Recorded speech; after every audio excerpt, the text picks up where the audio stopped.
నేను చాలాసార్లు ప్రస్తావించా. ఒక తప్పు జరిగితే ముఖ్యమంత్రిది బాధ్యత, ప్రభుత్వంది బాధ్యత అని మనం ఉపన్యాసాలు ఇవ్వచ్చు. అసలు ఒరిజినల్ బాధ్యత ఎవరిది? ప్రభుత్వ ఉద్యోగులది అవుతుంది. ప్రభుత్వ ఉద్యోగులు ఎవరు మాట వింటారు? ప్రభుత్వం అధికారులు ఎవరు ఉంటే వాళ్ళు మాట వింటారు. చంద్రబాబు ఉన్నప్పుడు చంద్రబాబు మాట వింటారు, జగన్మోహన్ రెడ్డి ఉన్నప్పుడు జగన్మోహన్ రెడ్డి మాట వింటారు. అంతే తప్పించి వాళ్ళు ఇష్టం వచ్చినట్టు చేయరు. అక్కడ వాళ్ళు ఇష్టం వచ్చినట్టు చేస్తే ఆటోమేటిక్గా తీసేస్తాం.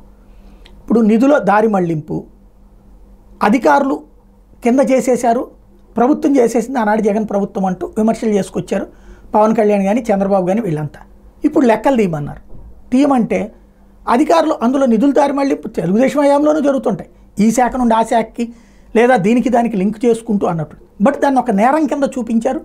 సరే, కొత్త మనిషి పవన్ కళ్యాణ్ కాబట్టి ఆయన మాట్లాడేదానికి నిజమని జనం నమ్మారు. అయితే అది ఇప్పుడు వాస్తవంగా చూపించమంటే ఉద్యోగులు కుదరదంటున్నారు. ఈ నేపథ్యంలో అధికారుల తీరు మీద అసెంబ్లీ ల్యాబీల్లో జరిగిన చర్చలో పవన్ కళ్యాణ్ అసంతృప్తి వ్యక్తం చేశారు. మంత్రులనే మాయ చేసేలా సమాచారం ఇస్తున్నారని విమర్శించారు. ప్రశ్నలకు సరైన సమాధానం ఇవ్వడం లేదని మంత్రులే చెప్పాల్సి వస్తుంది. గ్రామ పంచాయతీ నిధుల మళ్లింపు మీద అధికారులు ఇచ్చిన సమాచారం సంతృప్తికరంగా లేదండి పవన్ కళ్యాణ్ చెప్పడం ఇక్కడ కీ పాయింట్ అయింది.